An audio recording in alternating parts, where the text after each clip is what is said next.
Meus irmãos, a paz do Senhor, nós vamos continuar o tema do nosso estudo do domingo passado, procurando responder a uma pergunta que parece muito simples.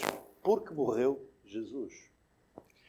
Então nós vamos abrir a palavra de Deus num texto que é bem conhecido de todos nós, que se encontra em Mateus capítulo 22, Mateus 22, o versículo 37 a 40.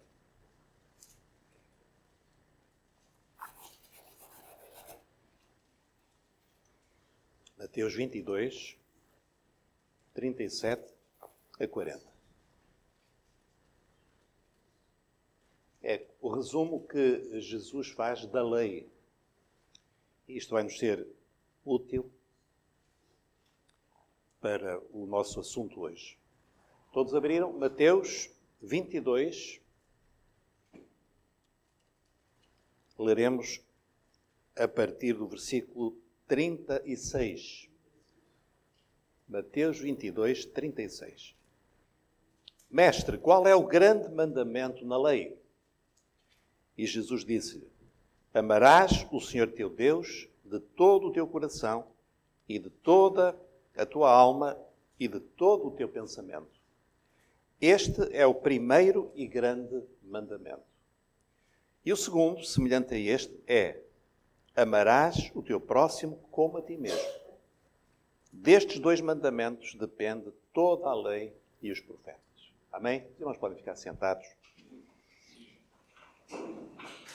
Meus irmãos, nós vimos na nossa última aula, estudo sobre este assunto, sublinhamos uma palavra que, de certa forma, resumia um dos grandes objetivos, o maior objetivo da morte de Jesus, que é a palavra reconciliação. Isto é, Jesus veio para nos reconciliar com o Pai. É como quando há dois desavindos e eles se vão unir, se vão reconciliar. Então, isto dá-nos uma imagem que nós às vezes não temos, porque nós pensamos que Deus está aqui ao nosso lado, está de bem connosco, e enfim, Ele ouve-nos e Ele vai nos ajudar. Sim, isso de certa forma é isso, mas há um abismo entre nós, há uma separação. O profeta Isaías diz que algo nos separa de Deus, que são as nossas iniquidades. E o profeta diz: os ouvidos do Senhor não estão fechados para vos ouvir, mas as vossas transgressões têm feito um muro, uma separação entre nós e Deus. Irmãos, é interessante porque o mundo não percebe muito bem isto. Não entende a necessidade de reconciliação. Porque a ideia que o mundo tem acerca de Deus é uma ideia muito pagã. Eu vou explicar o que é que os pagãos fazem com a divindade. Por exemplo, vamos recuar no tempo, para não ofender ninguém agora hoje. Vamos imaginar no tempo dos romanos. Os romanos eram crentes, tinham fé? Tinham. E tinham muita fé. Por exemplo, eles nunca iam para uma guerra sem fazer sacrifícios. O que é que eles sacrificavam? De tudo. E tinham também uma espécie de uns profetas, os adivinhos, que procuravam antever se a guerra ia ser bem ou mal sucedida. E então pegavam numa galinha, abriam a galinha e pelas entranhas sabiam ver se a guerra ia ser uma vitória ou uma derrota. Nós hoje rimos-nos disto, não é?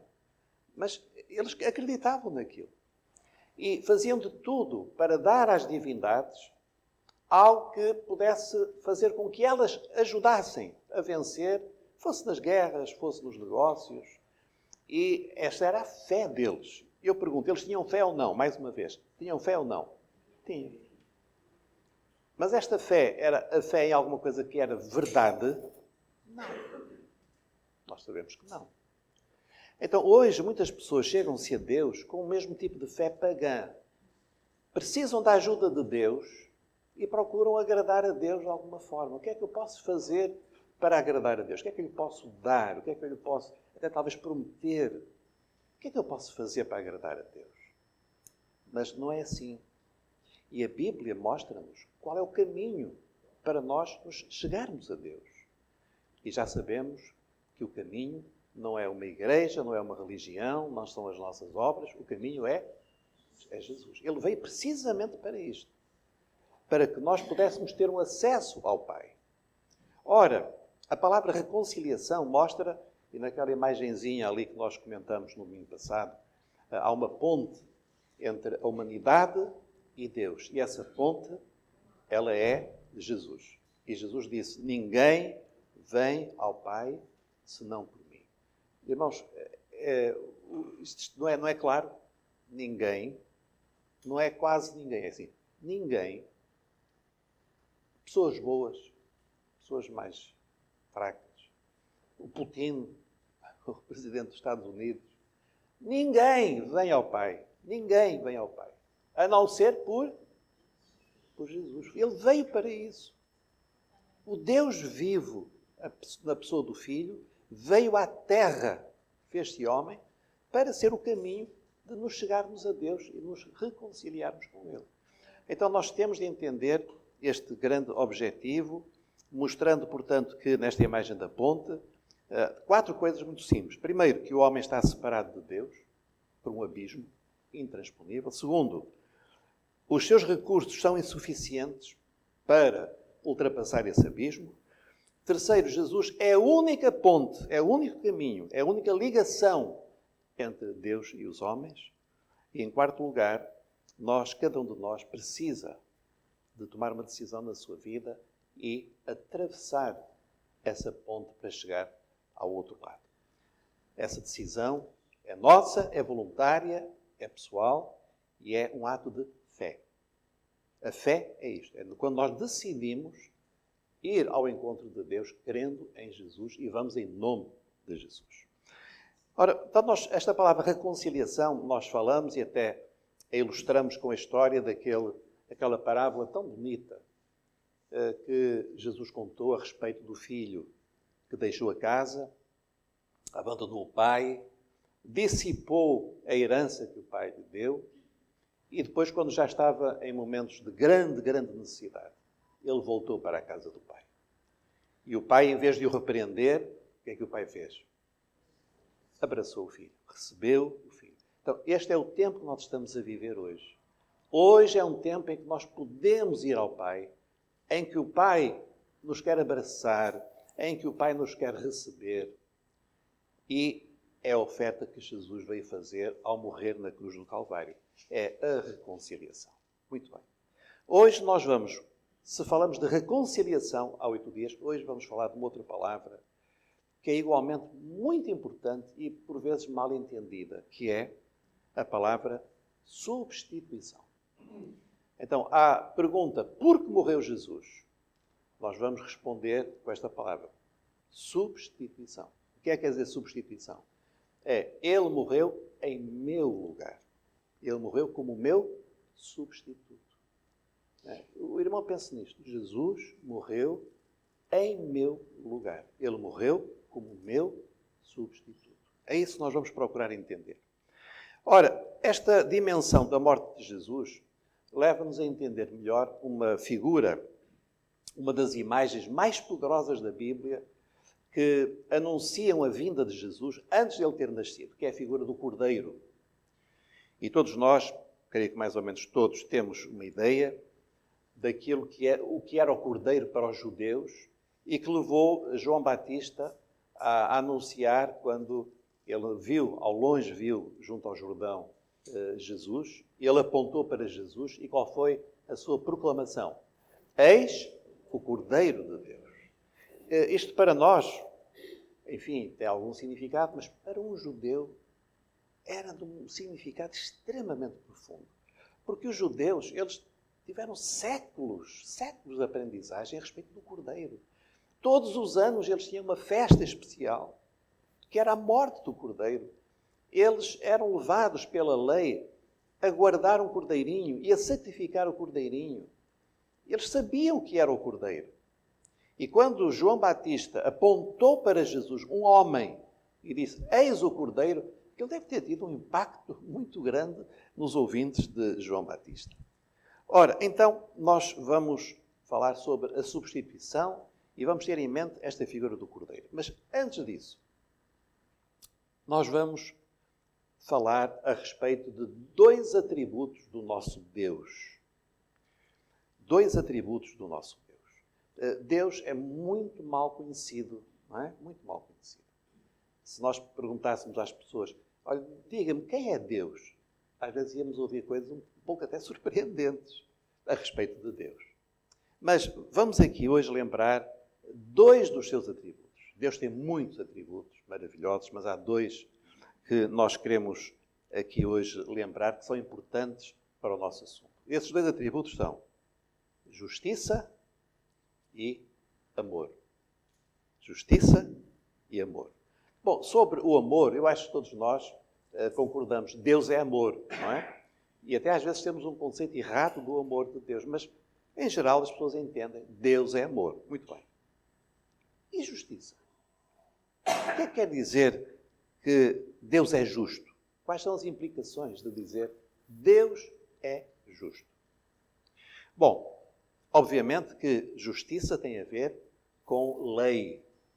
Hoje nós temos, de vez em quando, ouvimos uns problemas que há com a justiça, não é? No nosso país. E às vezes até colocando em causa a justiça dos próprios agentes da justiça. O que é uma coisa um bocadinho paradoxal. Por isso, a justiça, ela é muitas vezes representada como alguém que executa a lei de uma maneira cega, como aquela mulher que é um dos símbolos da justiça. Não é? Então, é cega porque é que ela está com os olhos vendados? Para ela não ver a quem é. Aplica a lei, seja a quem for. É isso que significa justiça. Quer dizer, se há uma lei que diz uma coisa e que diz, se fulano de tal for a não sei quantos quilómetros a hora na autoestrada e for apanhado pela polícia, acima da velocidade tal, tem que ser autuado com tal. E então, o polícia chega junto de mim e eu não posso dizer, Sr. Guarda, o senhor de onde é? Eu sou dali. Eu também sou. Olha, afinal de contas, andamos juntos na mesma escola. E o polícia diz, pronto, vá-se lá embora, que somos colegas da mesma idade. Isso não é justiça. Era bom, não é? Era bom. Se fosse assim, era bom. Mas não podíamos dizer que fosse justiça. Porque a lei tem de ser aplicada. Dói, não dói? Mas a lei tem de ser aplicada. É igual para todos. Eu não sei se os irmãos gostam, se lá na vossa rua, se passam às vezes carros a alta velocidade. Passam? Na minha é constantemente. Eu fico até arrepiado, não sei como é que é possível. E por isso eu acho muito bem leis que determinem que a velocidade máxima é X e acima daquilo é considerado até um crime. Porque se alguém atravessa a rua no momento em que vai a passar aquele louco, a pessoa não tem nenhuma hipótese. Então, a lei é para nosso benefício. A lei é uma questão, é boa, a lei é boa. E o universo, agora os irmãos vamos dar um salto. Não é? Vamos deixar a nossa rua e vamos pensar no universo, tudo o que existe, tudo o que Deus criou. Não apenas a humanidade, mas os seres angelicais, os seres que estão para além da nossa visão, mas que são reais. Deus criou tudo segundo uma lei que é perfeita. Está tudo governado. Há princípios que refletem a própria natureza de Deus. Então, a lei é uma projeção da bondade de Deus, da sua sabedoria. É isso que a lei reflete. A lei é boa. A lei é boa, como também a lei que proíbe altas velocidades em certos lugares é uma lei boa. Agora, a lei aplica-se cegamente. Está certo, irmãos? Tem que ser, para ser justa, a lei tem de ser aplicada igual para todos. Ora, Deus revelou a lei em vários momentos, mas houve uma ocasião em que o Senhor revelou a sua lei, que foi quando a lei foi dada a Moisés. Então são os conhecidos 10 mandamentos. Os 10 mandamentos são uma primeira sistematização das leis que o Senhor deu a um povo, que foi Israel. E esta lei refletia, por um lado, a natureza de Deus, por outro lado, Era uma maneira de guardar, de proteger o povo para o abençoar. Então nós conhecemos os 10 mandamentos, não vamos aqui comentá-los e vamos dar o salto para o tempo de Jesus, para o texto que nós lemos há instantes. Porque houve um doutor da lei que lhe perguntou qual é o grande mandamento da lei. Então Jesus, ele fez um resumo, não é? E o resumo que ele fez é extraordinário. Porque o resumo foi este. Eu vou reler aqui. Amarás ao Senhor teu Deus de todo o teu coração, de toda a tua alma, de todo o teu pensamento. E nós vamos pensar um bocadinho nisto. Então, primeiro mandamento. Mandamento. Não é assim, olha, quando tiveres tempo uma vez por outra e tal. Não, assim, mandamento. Amarás. Amarás. Não é fazer qualquer coisa. Amar. Já vamos pensar um bocadinho nisto. Amarás o Senhor teu Deus. Como? De todo o teu coração. De toda a tua alma. Não é assim, crê em Deus. Hoje as pessoas ficam muito felizes porque dizem, eu creio em Deus. Mas crer em Deus, o que é crer em Deus? A lei não é crer em Deus. A lei é amar. Amar a Deus. Esta é a primeira lei. E depois, o segundo mandamento, semelhante a este, é amarás o teu próximo como a ti mesmo. E Jesus disse, destes 2 mandamentos dependem toda a lei e os profetas. Tudo está assim encaixado nestes 2 mandamentos. Tudo o que nós podemos pensar na Bíblia, no Antigo Testamento, está encaixado nestes 2 mandamentos. Ora, uma observação óbvia, desde logo, é que Jesus coloca estes mandamentos na dimensão do amor. Do amor. Amor a Deus e amor ao próximo. Podemos, para nos entendermos, o amor na dimensão vertical, isto é, eu e Deus, amar a Deus, e na dimensão horizontal, que é amar o próximo. A minha pergunta é esta. Alguém pode criar uma lei mandando amar? Amar? Uma lei diz, farás isto, não farás aquilo, é proibido assim agora. A lei é, ama a Deus e ao próximo. Alguém pode criar, sim, desde que haja pelo menos um pressuposto, que é a liberdade que cada um tem de ter para amar. Porque amar é algo que depende de cada um de nós. Não é uma coisa que a gente possa decretar por lei. Porque quando Deus nos criou, Ele podia ter criado robôs. Os irmãos sabem o que são robôs, não sabem?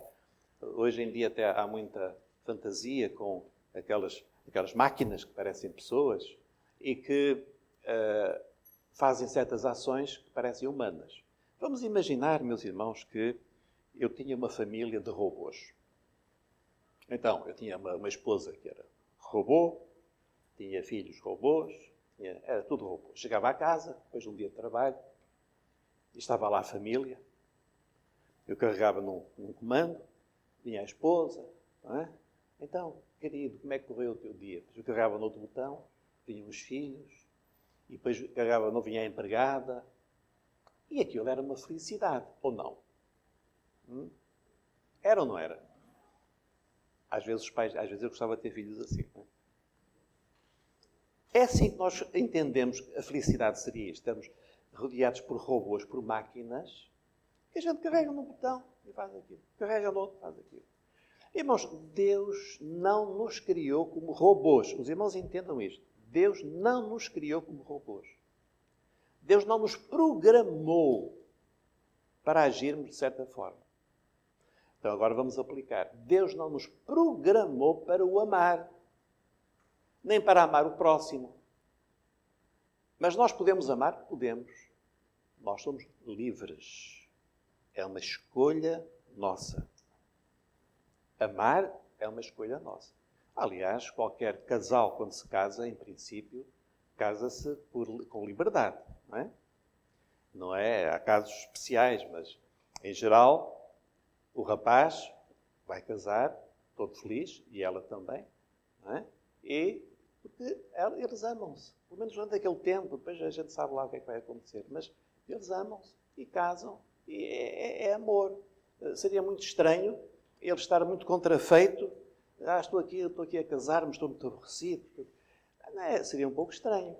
Então, o amor é uma decisão nossa e é uma opção, podemos dizer assim, é uma ação livre de cada um de nós. Isto é muito, muito importante porque responde a muitas questões. Às vezes as pessoas perguntam, porquê é que o mundo não é um mundo perfeito? Porquê é que Deus não intervém na guerra da Ucrânia? Porquê é que Ele permite que haja acidentes? Porquê é que Ele deixou que o meu marido falecesse tão cedo? Ou o meu filho? E nós pensamos que Deus criou o mundo como robôs, em que Ele é o responsável de carregar no botão. Não, Ele criou-nos livres. Ele criou-nos livres. E por isso nós somos livres para amar ou para virar as costas a Deus. Primeira coisa, nós podemos amar a Deus ou podemos ser filhos rebeldes contra Deus. Ou desprezar a Deus. Ou então usar Deus como os romanos usavam as divindades quando precisavam dele e depois descartam-no. Qual é o meu problema? O meu problema é este. Então eu vou buscar a Deus. Bom, o problema desapareceu, já não preciso de buscar a Deus. Isso não é amor. Isso não é amor. Então, estes são os 2 mandamentos. Ora, a questão então agora é esta. Se a lei é esta, amar a Deus e amar ao próximo, a pergunta é, quem é capaz de amar a Deus e amar ao próximo? Isto é, quem é que é capaz de cumprir a lei? E agora vamos entrar aqui numa questão. Se os irmãos entenderem bem isto, vão entender a Bíblia toda. Certo? Então, quem é justo? O que é um justo? É alguém que cumpre a lei. O que é a lei? Amar a Deus e amar ao próximo. Então a pergunta é, quem é que ama a Deus e ama o próximo? Mas amar a Deus como? De toda a alma, de todo o coração, de todas as forças. Eu vou fazer aqui um parênteses. Alguém aqui ama a Deus assim? Alguém ama a Deus de todo o coração, acima de tudo, 24 horas por dia, 7 dias por semana. Acorda de manhã já a pensar em Deus. Oh Deus, oh, maravilhoso Deus, eu te amo acima de tudo. Alguém é capaz? Eu duvido muito. Algumas pessoas já amam mais, não é? E amar o próximo? Aí, qual próximo? Qual próximo? Amar a família? Eu acho que sim. Não é? Nem todos, há graus. Mas será que nós amamos aquele que é, às vezes, o nosso trator? Aquele que nos faz mal? Aquele que nos prejudica? Aquele que nos persegue? Nós amamos a esse também? Então a pergunta é, quem é justo? Quem é que cumpre a lei? Quem é que ama a Deus e ama ao próximo com este amor de que Jesus fala? Para ilustrar esta questão, Jesus teve um encontro com um jovem. Eu gostaria que os irmãos me acompanhassem. Nós não vamos ter tempo para estar a ler o texto, mas vou apenas resumir. Todos aqui se lembram deste episódio. A Bíblia diz que foi um jovem príncipe que foi ter com Jesus e fez uma pergunta. Mestre, que farei para herdar a vida eterna? Ora, esta pergunta não era todos os dias que aparecia gente a perguntar isto a Jesus. Porque, em geral, as pessoas iam a Jesus em busca de quê? Uma cura, uma bênção ali, uma bênção acolá. Este não. Ele era jovem, cheio de saúde, era príncipe, rico, não precisava de coisas materiais. Ele falou de vida eterna. Ora, e Jesus, ele disse-lhe assim, bom, tu conheces a lei, conheces os mandamentos da lei. E o rapaz, sabem o que é que ele disse? E aqui é que foi o problema dele. Tudo isso tenho cumprido, desde a minha mocidade. Tudo isso tenho cumprido. Então, ele disse o seguinte, que ele cumpria a lei. Aquilo que nós agora vimos, que nenhum de nós é capaz de cumprir, amar a Deus acima de tudo, amar o próximo, Ele diz que sim, ele conseguia. E este rapaz, ele tinha uma imagem de si mesmo profundamente errada. Mas é uma imagem que, em geral, nós encontramos aí fora. Eu vou resumir isto numa frase que é: ele achava-se boa pessoa. Ele considerava-se boa pessoa. E esta é uma ilusão que nós encontramos aí aos montes. As pessoas, em regra, elas acham-se boas pessoas. E Jesus teve de lhe dar um choque de realidade. Teve de lhe pôr assim um espelho e mostrar que não era bem como ele pensava. O que é que Jesus fez? Bom, ele mandou vender tudo o que tinha e dá-lo aos pobres. Ele era rico. Ele amava a Deus. Jesus não é o Filho de Deus. Então, ele tinha autoridade para dar esta ordem àquele rapaz. Ele não amava o próximo como a si mesmo. Ele podia dar ao próximo os seus bens. E quando Jesus disse: vai, vende tudo o que tens e dá aos pobres e segue-me, aí o rapaz já mudou a conversa. Porque ele queria uma discussão religiosa. Muitas pessoas gostam de discutir religião. Uns gostam de discutir futebol. Outros gostam de discutir religião. Porque a minha religião é isto, porque os budistas isto, porque não sei o que é aquilo. E as pessoas gostam de discutir filosofias e tal. Ficar naquela, não é? Mas Jesus chamou à realidade. Diz: tu és tão bom assim? Então faz o seguinte. Vai, vende tudo o que tens e dá aos pobres. E segue-me. Bom, o que é que o Senhor quis mostrar àquele jovem? Que só os pobres se salvam? Ele tinha que se tornar pobre? Não. Aquilo que o Senhor queria mostrar ao jovem é que ele não era capaz de cumprir a lei. Ele não era capaz de cumprir a lei. Porque pela lei ninguém é salvo. E nós já vamos explorar isto. Ora, então, reparem como este rapaz, ele tropeçou na lei, ele transgrediu. Primeiro, ele quebrou o primeiro mandamento. Porquê? Porque não fez o que o Filho de Deus lhe ordenou. Ele mostrou que não amava assim tanto a Deus. Não seguiu a Jesus. Jesus disse: vem e segue-me. Ele não seguiu. Se quebrou o segundo mandamento, ele não foi capaz de dar aos pobres a sua riqueza. Então, e acabou por se ir embora, certamente zangado, ou pelo menos muito frustrado. Irmãos, este choque com a realidade é o primeiro passo da nossa salvação. Pode parecer estranho, não é?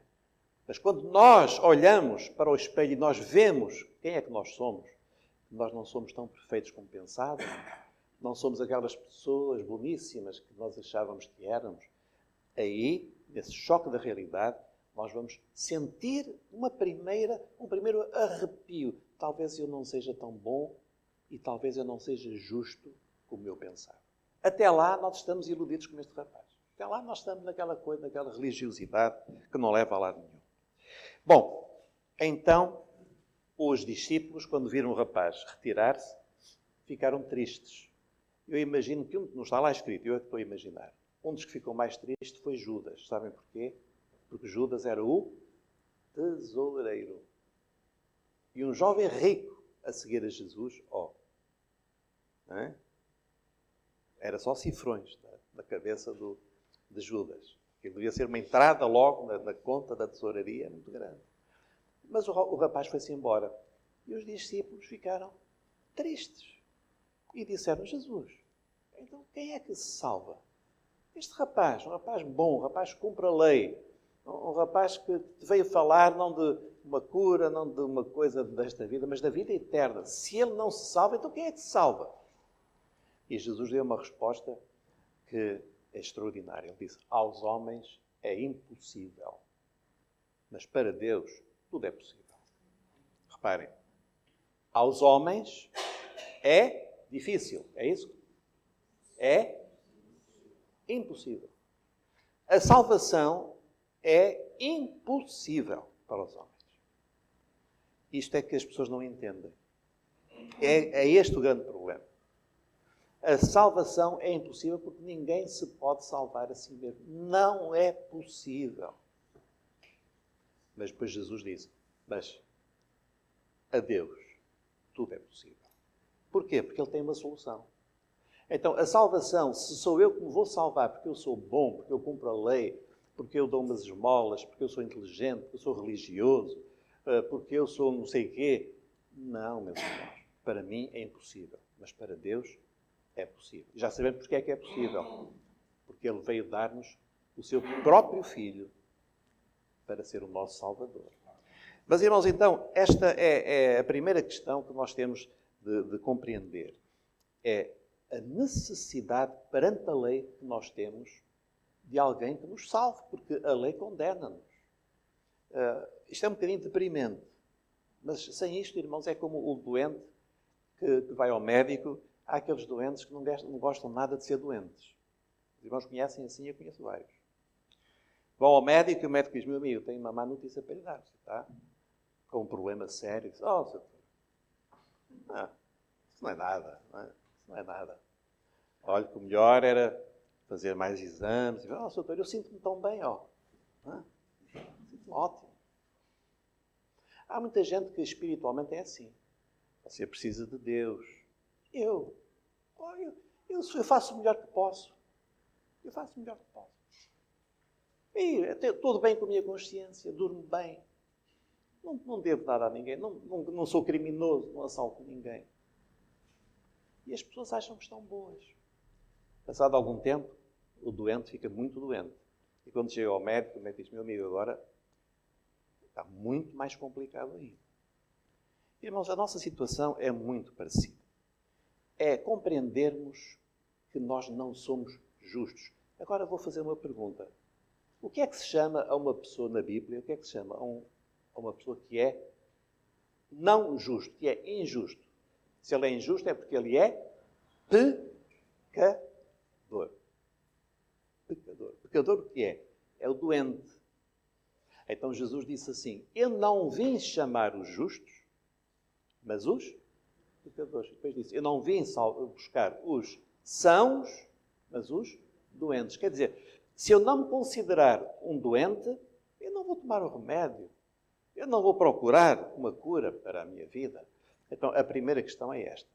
Ora, então, a primeira sentença que a Bíblia nos dá é que nós todos precisamos, à face da lei, nós todos estamos culpados. Eu repito, é uma coisa deprimente, mas é verdade, irmãos. É verdade. Em Romanos 3 nós lemos: não há ninguém que seja justo. Ninguém. Não há quem faça o bem, nem um só. Não há ninguém. Ninguém. Ora, este diagnóstico é algo que nos leva, enfim, a ter uma reflexão muito séria sobre a nossa pessoa. E eu, aos olhos de Deus? E eu? Ora, se a Bíblia nos diz que não há ninguém que faça o bem, nem um só, eu também estou incluído. Eu também não. Ora, se todos nós somos pecadores, então a primeira coisa que nós temos de tirar da nossa mente é aquela ideia de que há pecadores que são melhorzinhos, não é? Que são aquelas pessoas boas. Olha, o meu cunhado é muito bom. É uma pessoa, olha, ele dá até a camisola que tem, ele dá tudo. Mas é um pecador, é um bom pecador, mas é pecador. Está certo? A minha avó, uma mulher extraordinária, toda a gente vai a casa beijar a mão, porque ela dava sopa a este, e depois dava o arroz àquele. É uma pecadora, é excelente, mas é uma pecadora. Irmãos, isto é uma coisa que nós temos de meter na nossa cabeça. Todos somos pecadores. Todos estamos doentes. E se todos estamos doentes, temos uma boa notícia para dar. Há uma cura para nós. Há uma solução para nós. Agora, para aquele que se acha bom, não há solução nenhuma.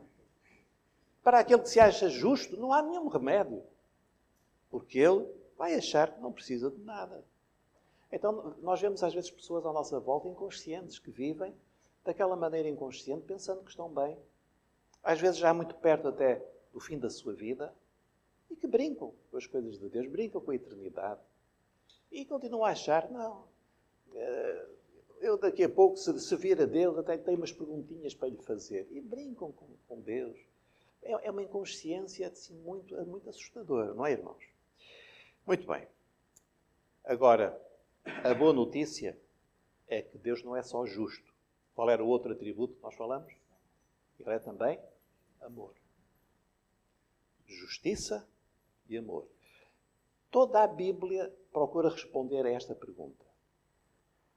Como é que Deus pode conciliar justiça e amor? Como é que Deus pode ser ao mesmo tempo justo e amoroso? Como é que Ele pode fazer isso? Alguém chamou isto o dilema de Deus.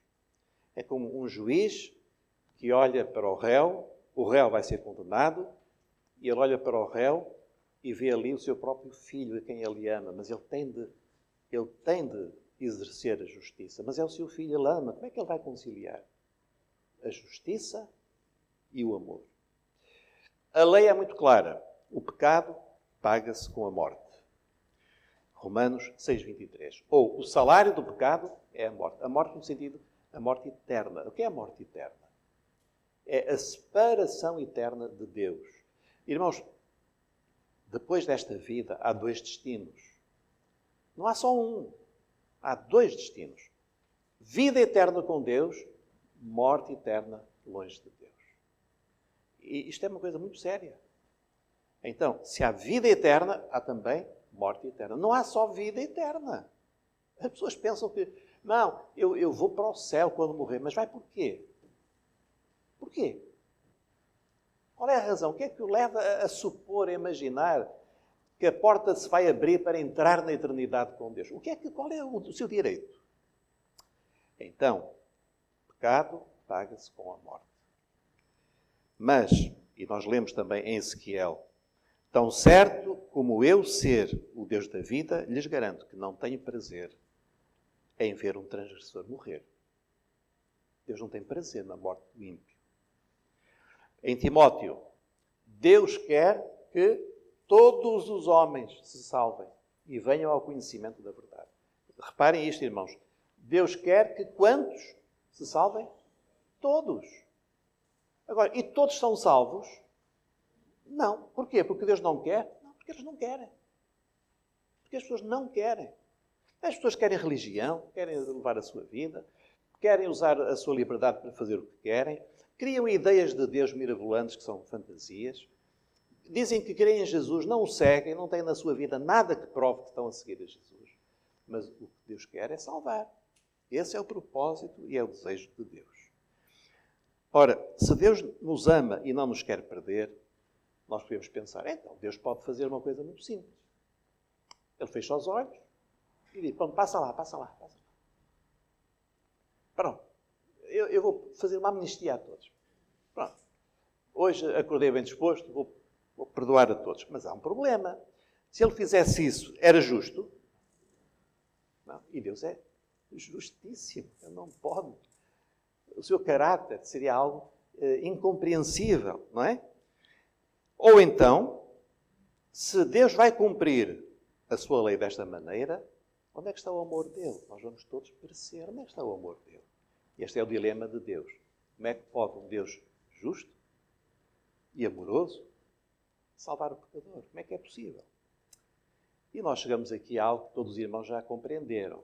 Nós vamos desaguar ao grande mistério de toda a Bíblia, que é Jesus Cristo. Porquê? Porque Jesus é a resposta de Deus, é a solução de Deus, é a salvação de Deus, e este é o mistério do Evangelho e é o centro de toda a mensagem do Evangelho.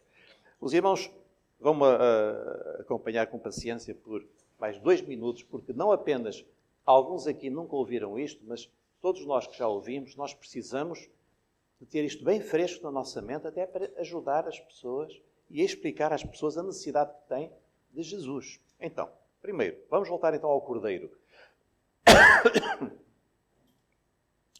A figura do Cordeiro.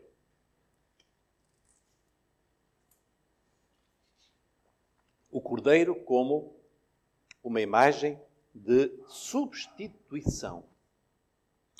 Reparem que quando o Senhor introduziu o cordeiro na vida de Israel, era algo aparentemente muito simples.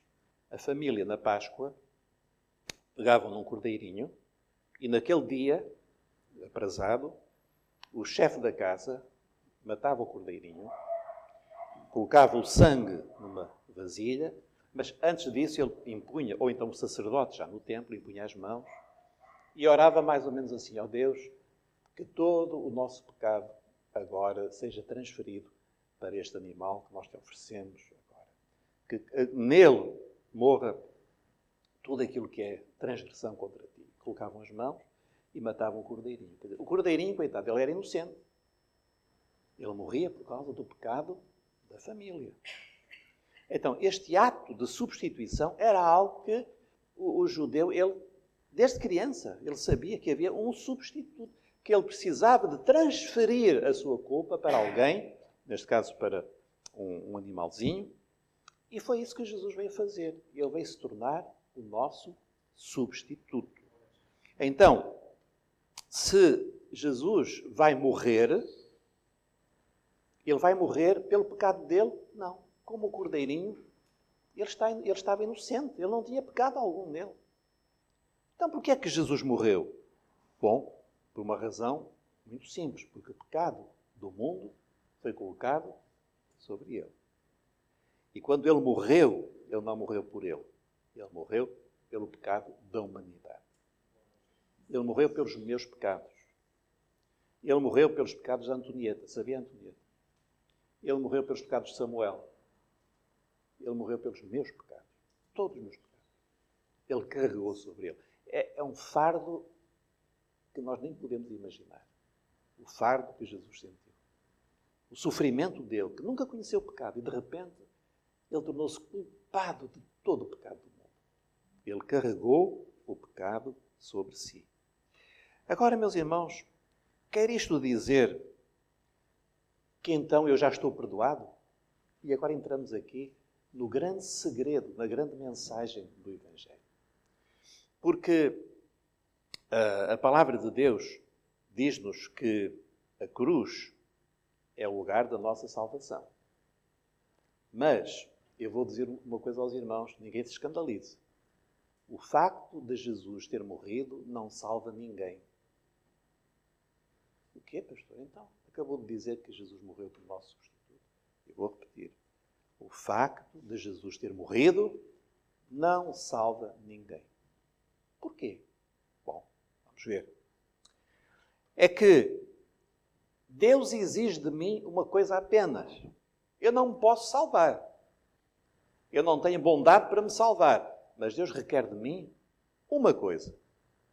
É que eu reconheça que Jesus é o meu Salvador. Só isso. É que eu aceite que Ele é o meu Salvador. É que eu aceite que Ele é o Cordeiro de Deus. Que eu aceite que Ele é o enviado e que Ele é o único que me pode salvar. Quer dizer, se eu não aceito, se eu não quero, se eu não creio, se eu não me interessa, a morte de Jesus não me salva. Porquê? Bom, e nós vamos agora falar, rapidamente para terminar, da fé. A Bíblia diz, por exemplo, crê no Senhor Jesus Cristo e serás salvo, tu e a tua casa. O que é fé? Nós somos salvos pela graça mediante a fé. O que é graça? Bem, a graça eu acho que todos nós entendemos, não é? Graça é oferecer. Então, eu posso querer dar hoje um presente aqui ao meu amigo Cruz. Eu assim, Cruz, hoje você tem sido muito impecável comigo, vou-lhe oferecer este relógio. Não tenha ilusões, hein? Oferecer este relógio. Não. É um ato de graça. Mas ele pode dizer assim, pastor, desculpe lá, mas esse relógio, eu já vi que ele não é assim, não me interessa muito. Não leva a mal, mas eu não quero. Ele pode recusar. Então, neste ato há sempre dois lados. Há a oferta e há o receber. Todos compreendem bem, não é? A graça, e o que é que a Bíblia chama ao receber? É a fé. A mão de Deus estende-se para mim. Mas eu tenho de estender a minha mão para ele. Não é automático, irmãos. É preciso crer. Crê no Senhor Jesus Cristo e serás salvo, tu e toda a tua casa. Então, o que é fé? A fé é crer em Jesus, que eu acho que todos aqui nós queremos. Todos creem em Jesus aqui? Creem que Ele é o Filho de Deus? Creem que Ele morreu na cruz? Muito bem. Isso salva alguém? Não. Isso até a gente pode ler, até um ateu pode ler e conhecer muita coisa. Conhecimento não salva ninguém. Então o que é que salva? É a fé. O que é fé? Bom, eu tenho aqui um remédio que eu preciso tomar. O médico disse, eu tomo isto porque vai ficar bom. E eu fui ao médico, gostei imenso do médico. Olha que médico fantástico. Deu-me um remédio que é uma sensação do remédio. Então, já tomaste? Não. Estou aqui a olhar para ele. Mas gosto do remédio. Acho o remédio bom. Então, porquê é que não tomas? Ainda vou pensar. Mas há pessoas que gostam muito de ir à igreja. Gostam de ouvir. Eu fui à igreja, senti 2 arrepios. Um para cima, outro para baixo. Não é? Eu gosto muito, não é, de ouvir a mensagem. Olha, aquele pastor Samuel é uma coisa fantástica. Não é? Mas já tomou remédio? Não, isso aí não. Irmãos, a fé é a nossa decisão, é a decisão de nós amarmos a Deus, nós amarmos o próximo. É uma decisão livre. O dia em que nós decidimos, eu vou crer em Jesus, eu vou seguir a Jesus, eu vou pedir a Ele que perdoe os meus pecados, eu vou me apropriar daquilo que Ele fez por mim na cruz. Esse dia da fé é o dia da minha salvação. Enquanto eu não tomar esse passo, enquanto eu estiver à espera, eu vou entender tudo. Depois de entender tudo, então eu vou... Não é assim. Fé, às vezes nós não entendemos tudo, mas o Espírito Santo toca o nosso coração. Nós sabemos que é aquilo mesmo e nós dizemos, eu vou em frente. Jesus, aqui vou eu. Eu creio em Ti, Senhor, que o sangue de Jesus agora lave os meus pecados. Eu vou, ó Pai, eu quero me reconciliar contigo. Eu não posso viver sem Ti. Eu preciso de Ti. Quando eu vou a Deus, em nome de Jesus, isso é um ato de fé. E a bênção de Deus vem como um oceano em cima de nós. Mas é preciso o primeiro passo, que é a nossa fé. Ora, quando eu vou à cruz, não é? E não é preciso, nós somos um país muita superstição. As pessoas andam aí cheias de cruzes ao pescoço, nas costas, na testa, etc. Não há mal nenhum se alguém aqui tiver, mas não é isso que salva ninguém. Ir à cruz não é ir a uma cruz de madeira, é ir à cruz no sentido espiritual. Quando eu vou à cruz, quando eu vejo, quando eu entendo Jesus, o que é que Ele está ali a fazer? É o Cordeiro. E eu me aproximo, não é? E eu recebo pela fé aquele sangue que Ele derramou, não foi por Ele, foi por mim. E eu me ajoelho junto da cruz. Há tantos hinos tão bonitos que falam disso, junto à cruz. Junto à cruz. É ali que nós nos encontramos com Deus. É junto à cruz. E sabe, irmãos, a cruz é uma porta para nós. A cruz é uma porta para nós. Quando nós vamos à cruz e quando nós entramos numa outra dimensão da comunhão com Deus. E às vezes nós nem sabemos explicar o que é que aconteceu comigo. Eu nem sei explicar muito bem.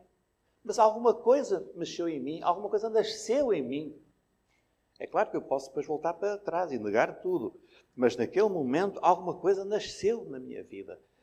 E esse é o momento da reconciliação, em que eu encontro com Deus, não porque eu sou bom, não porque eu cumpro a lei, mas porque alguém cumpriu a lei e pagou o preço do meu pecado e eu aceitei, eu creio e agora eu sigo a Jesus. É irmãos, é este momento que a Bíblia chama da justificação. A justificação é a justiça de Deus que me é imputada. Então, eu levo a Cristo todo o meu pecado. E Ele, em troca, dá-me a sua justiça. Que troca, não é, irmãos? Que troca. Eu dou-lhe o meu pecado. Senhor, a minha vida está aqui. Tu sabes tudo aquilo que eu sou, aquilo que eu não presto. Não estou aqui a dizer que sou bom, que cumpro toda a lei, como aquele rapaz. Tudo isso tem cumprido. Não, Senhor, não tenho cumprido. Mas eu trago todo o meu pecado. E agora, Senhor, perdoa-me e cobre-me com o sangue que tu derramaste na cruz. Lava-me no sangue de Jesus. E a Bíblia diz que acontece este milagre da justificação.